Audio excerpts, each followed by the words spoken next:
Excuse me. I'm sorry to disturb you, sir? Blessed art thou, my sister. What can I do for you? I've just spoken to Hans. And what news do you bring, my sister? He spoke to me of one of your brothers, named Alexei. Ah, tempus edax rerum. Brother Alexei is not of this world, my sister. Okay, well, we go with that. So you don't know this Alexei, do you? No, no. Omnis homo mendax.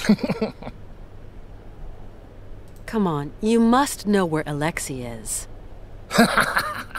Mors ultima ratio.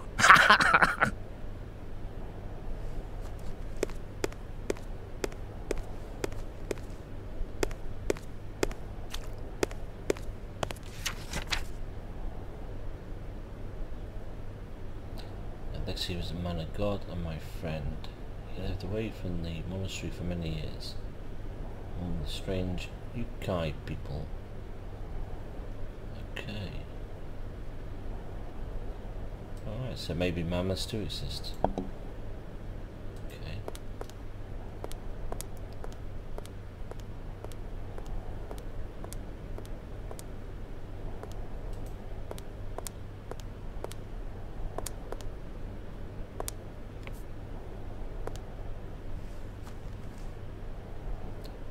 Brush. So I've got a brush, a key, coins.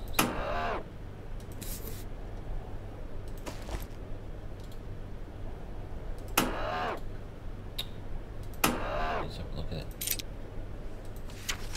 It's better.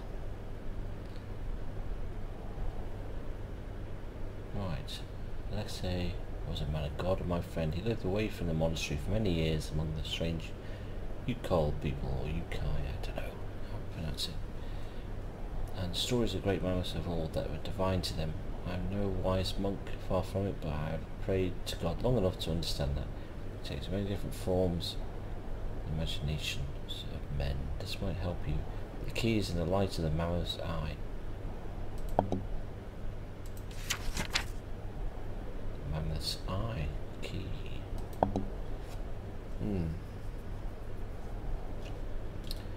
Okay.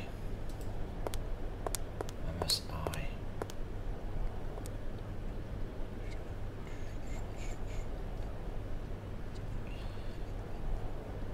Right.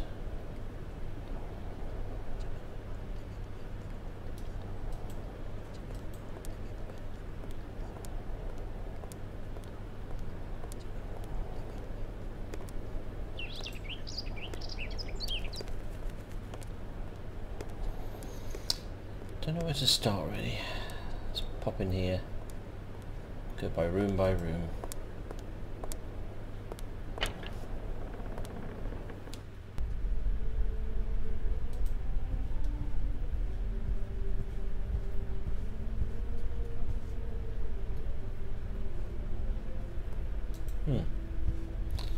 Interesting. This is really amazing work all the same. I wonder. Okay, it's not gonna work.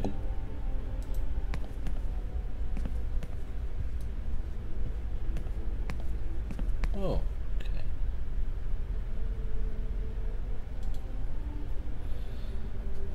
Brush.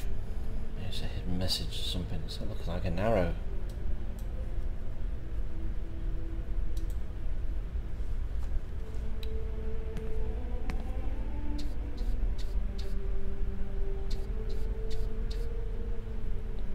Defacing artwork. Oh.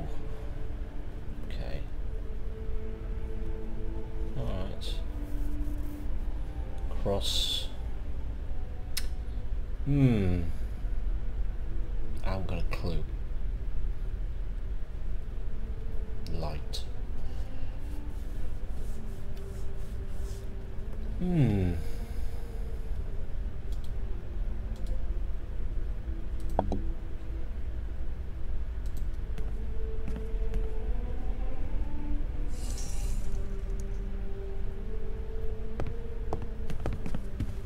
Hello, Father. Hello, my child. Okay. We absolutely must continue our journey. We must. Don't even think about it, child. Mr. Vorarlberg is in no fit state. Hans Vorarlberg is going to see his dream come true. You hear me? Wretched girl. He's not happy. You really can't do anything for Hans? His destiny is not in mortal hands. But Hans has no reason to repent. His fever-driven outpourings are not those of a holy man. Hans Vorarlberg is not a sinner. The pagan fantasies with which he... You're a total... Okay, I think I've heard... Go, my child. But weigh the consequence. Yeah, I don't think we're going to be friends. Let's get out of here. Right, still trying to think about a puzzle. Is it like an Indiana Jones thing? Light of a medallion. I think it's an Indiana Jones puzzle. I've done one of these sort of things before, so this would be interesting. Hopefully I'm right. Let's go in here. There's graves there, so no point. We know he's dead.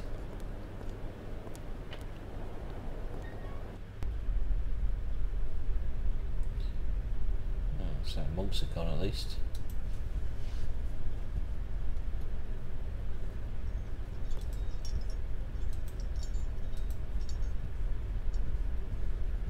Okay.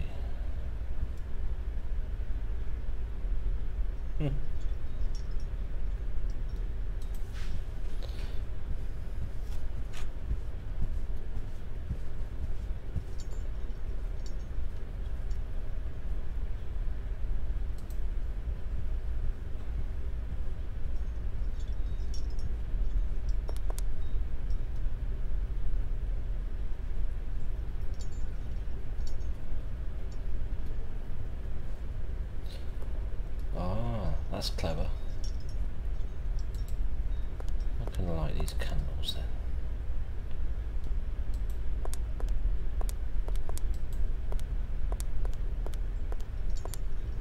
Ooh. What is that?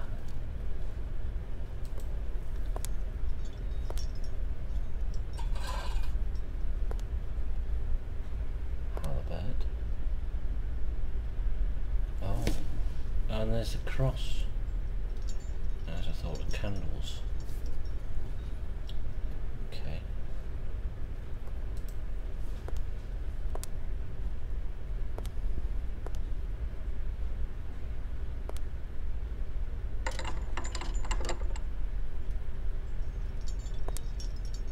Okay.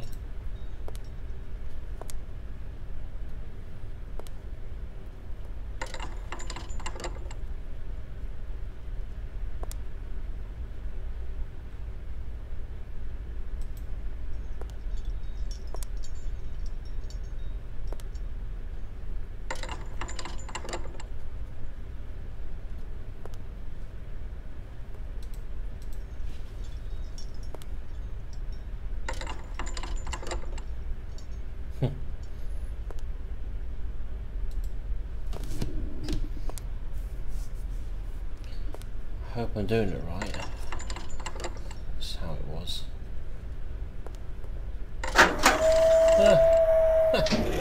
That's the first. That's the quickest puzzle I've solved ever. Oh, that's mental. Okay. Let's go up there then.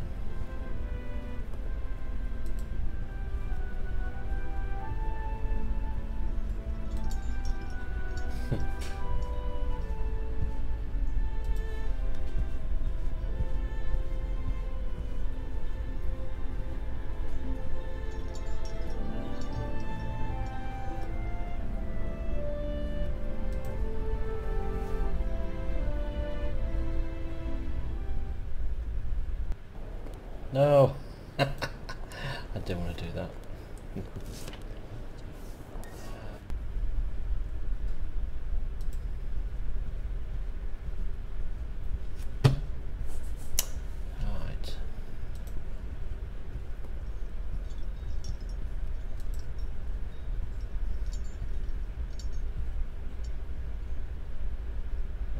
was it?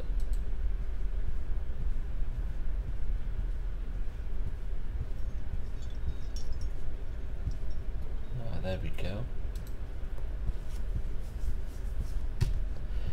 Right then. It's in.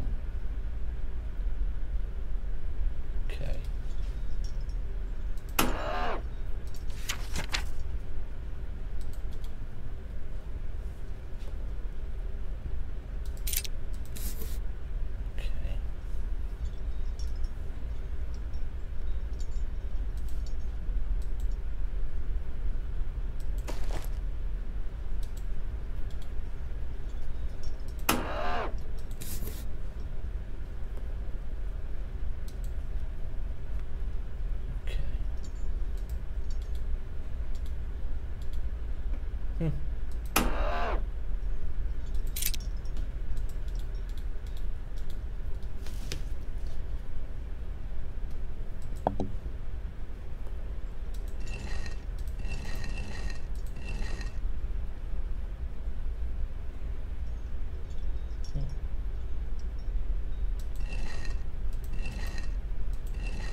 Okay.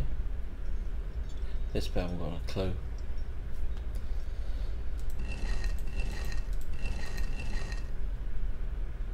Nope.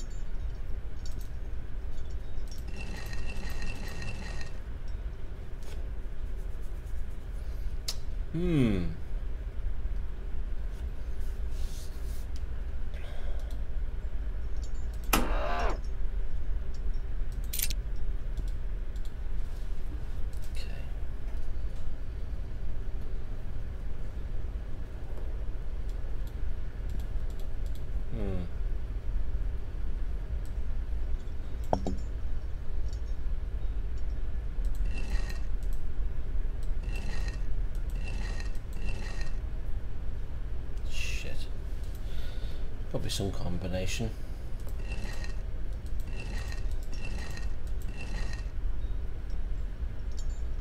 Nope.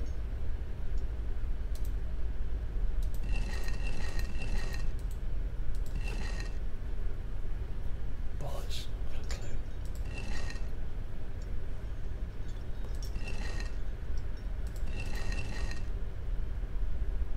What's I supposed to do? This could be while solving this one, I think. Shit. It's called guessing.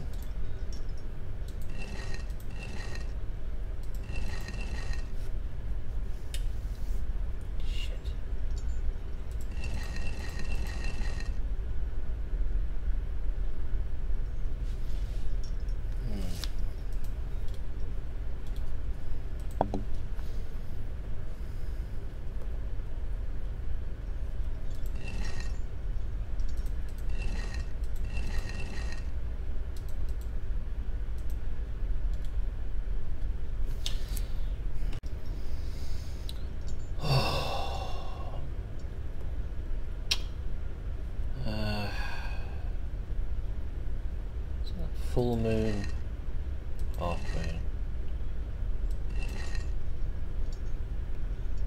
sunrise.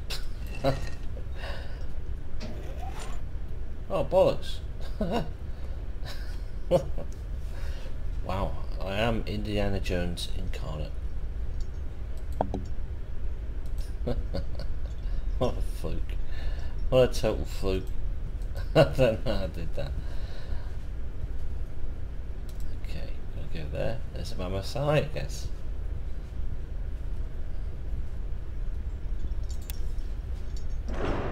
Oh, I love them. Yeah, it's nosy. I love the old special secret room.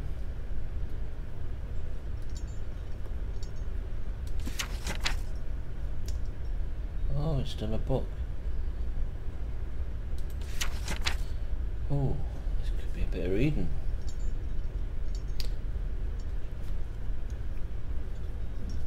Hope you can see.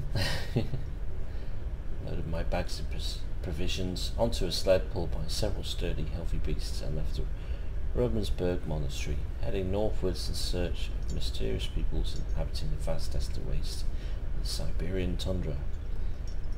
My superiors had conferred on me the mission of evangelizing those pagan tribes from their heathen, shamanic beliefs.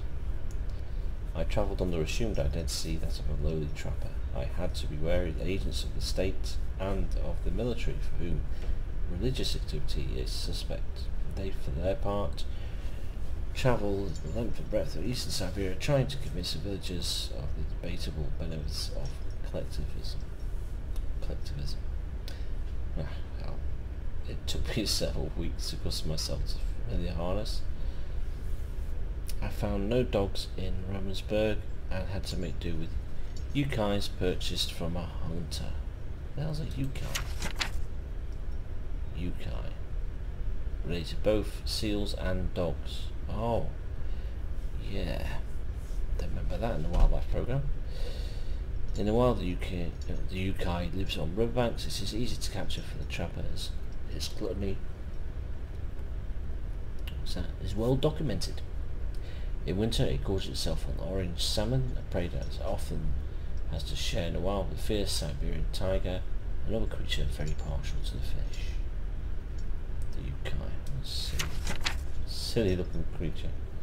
Once tamed, the yukai is an affectionate but whimsical animal. It resists all form of discipline training, and only if there are no dogs available is it used to pull sleds. Certain Arctic peoples, however, seem to have better mastered the secret of their domestication, and the yukai is central to their daily activities. Of all the peoples that inhabit these godforsaken regions, I find the yukais, the yukols, I don't know what you call them, I'm going to call them yukais. Yukol, the most fascinating. Perhaps that's why I'm headed for those regions where I'm most likely to encounter them. Looks like Santa, doesn't it? Is that the mask? Is that the one Jim Carrey wore? It looks like it, doesn't it? Loki. The journey was long and dangerous. It wasn't until October 27th, 1997 or 1947. Yeah, 47. Well, for the first time I made contact with you guys, I spent long months living among them. I've come to know them and to understand who they are. I soon abandoned any notion of converting them and applied myself to the study of their what's that saying? Moors? Customs. God knows what I said. So little is known about the yukais, or yukols. I don't really call them. I prefer to call them yukais. I'm going to get hung and drawn in court for this. Less is known the inhabitants of the frozen north today, that they live far away, the furthermost tip of the Siberian tundra. Because of their remoteness and inhospitable climate, the yukols have remained small in number. See, I'm switching to yukols now. Paranoid, someone's going to pick me up on it. Right, yukols have remained small in number, overlooked by the scientific community and the Soviet governmental machine. The only documents available before my departure were several drawings, notes and photographs taken 100 years ago by a Russian explorer, Marie Bodranov. It is her we owe what little yukol people in this culture. Yukols hark back to last ice age, curiously traces their presence.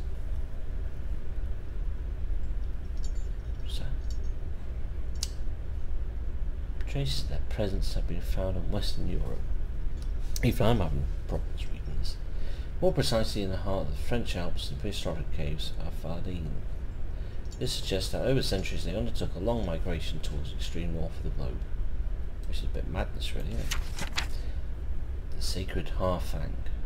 The bird is often inseparable from the yukol shaman. It seems to consider it in turn as his friend, representative and even as his incarnation. Okay. Lemmings congregate in the open plains of Syberia. They feed on grains and small fruit that store in their holes in the face. The scarcity of winter months ahead. Lemmings dig deep tunnels in the ice to escape predators. The hunters they fear most are Harfangs, who seem to find lemming something of a delicacy. On several occasions during my journey I encountered traces of Yukol's society. Far to the west of the areas we know today. Along forest trails I discovered small piles of carefully piled stones, altars on which Yukol hunters made ritual offerings to one of their pagan gods. We know the reason for the Yukol's long migration. The domestic economy seems directly linked to the mammoth. They use the mammoth for both transport and beasts of burden, for meat, skin, fat and ivory.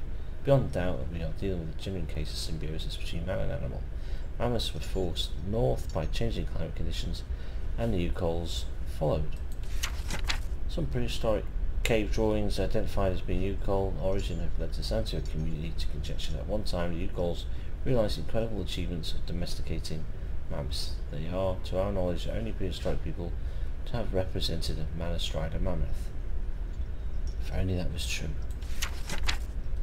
Yukol life was thus intimately linked to their pachyderms. They used their hides for clothing and build roofs, walls and houses. They used their tusks to construct the frameworks of their dwellings and for weapons, tools and jewellery. Curiously, the disappearance of the mammoth 12,000 years ago had no immediate impact on Yukol's way of life. It seems that they were able to retain the strong link that tied them to the mammoth throughout the millennia. As incredible as it might seem, Yukols still feed on mammoth meat today and use mammoth hide for clothing and to roof their dwellings. The craftsmanship of mammoth ivory is remarkable. It appears the Yukols have managed to retain their ancestral habits by using over the years the many frozen mammoth bodies that are perfectly preserved in frozen Siberian wastes. They're said to have lived off this enormous pantry for more than 30 centuries. To do this, they hold out a vast network of caves in the frozen ground. According to the intrepid explorer Murray Bodrinoff, Yukol civilization has now gone underground. So, eating skanky meat. Specialists in the paleontology department of St. Petersburg have never credited Yukol myths and legends. However, the legend of Siberian ice ark is typical of such folklore. It has long been considered a fable told by shaman in the evening to ward off the boredom of long Siberian winter months. The legend tells that somewhere on the Lost Islands in the north of the tundra there still live mammoths, relics of the long-gone ice age. A tiny population has been preserved for more than 12 centuries under Yukol care. The island the pachyderms inhabits is called Syberia. To my notes, I add the tale of this legend as Marie Bodrinoff related it to her memoirs. Well, in her memoirs, it agrees on all points with statements of Yukols I had the fortune to meet, although the story constitutes no proof of the existence of the island of Syberia. It forms a tantalising hypothesis. Or hypothesis. Bluegrass scarlet bramble. Scarlet bramble mixed with boar's blubber. Scarlet bramble is frequently used to Yukol medicine. Here we go. Okay. Fumes released by burning, considerable healing properties. So that's what we need, I guess. The legend of Syberia. At the end of the Ice Age, there were huge climate changes. Much of the land was flooded by water. The sudden environmental variation put the existence of a number of species in danger, including the mammoths that inhabited the lands of the Siberian North at the time. The Yukols, a particularly advanced people for the age, set about the construction of an enormous ark like that now were the objects of preserving the mammoths, objects of religious devotion from extinction. The enormous craft was entirely constructed of mammoth tusks and loaded with a small herd of beasts and huge quantities of fur. The fate of the ship was entrusted to several particularly courageous members of the Yukol clan. Their mission was to lead the animals toward more welcoming climates, such as lands were discovered. Once such lands were discovered, it was agreed that they would unload the animals and then come back to spread the tidings of their good fortune. It wasn't until 10 years later that the ark returned to its starting place. The Yukols had remained on the continent and were surprised to find the ship empty, but for the perfectly preserved bodies of several mammoths in the ice that packed the bottom of the ship. They took this mysterious offering to the Southern gods and ate the mammoths in a memorable feast. A week later, carried along by ocean currents, the Ark set sail again. Once more returned 10 years later with more frozen mammoths on board. The phenomenon continued for millennia. Every 10 years the Ark would reappear, each time filled with immaculately preserved mammoths. The Yukons interpreted the phenomenon as an act of benevolence on part of the souls of their congeners who had died during the Ark's first journey in some infernal maritime cataclysm. They made a religion of the Ark with its own rites and customs that was marked for the periodic appearance of the Phantom ship and its precious cargo. For centuries nothing seemed to affect the Ark's mysterious roundabout. One day, however, the Ark returned, earlier than expected, and empty. This was 100 years ago. The poor Yukols fell into deep despair. Everything they had believed in, the foundation of culture since the dawn time, lost meaning. The most valiant tried hard to maintain hope, especially because the Ark still continued peregrinations into the unknown, borne away on the seasonal ocean tides. But one morning the Ark refused to set sail. Many Yukols then left their village forever, trailing their despair across the tundra. Sometimes they recounted the smoke-filled drinking holes of the last outpost of civilization. Its poor southern souls drowned their minds in alcohol, recounting their unlikely mammoth tales to fellow alcoholics. When the explorer Bodranov arrived among the yokels, she noted the presence of what was once a ship. Only the Yukols could perceive the mythical craft as legends beneath the layers of ice that accumulated over the centuries. She put forward the hypothesis that the accumulated ice had eventually doubled the volume of the Ark and rendered it incapable of negotiating the dangers posed by floating ice in the Arctic flow. I, Tuganov, Alexei, can confirm the observations of this audacious venture are true. The Ark that leads to the yard of Syberia is indeed real, and even if not found the formal proof, I'm convinced this site's existence, and the remnants of a mammoth population may still live there today. That was pretty cool. That's a hell of a book though. I think we'll stop it there and continue looking for the yokels. Who's it? Yukai. Yokels, we'll change it. I prefer Yukai. Oh hell, I'm going to be arguing this all the time. Yokels. Sounds like a southern thing, doesn't it? Anyway guys, thanks for watching. I'll catch you with another episode of Syberia 2, where I'll be solving more puzzles in very quick time indeed. Although it did take me a little while to work out the little light clue there. But yeah, it's time to do some more investigating. Catch you guys soon, and thanks again for watching.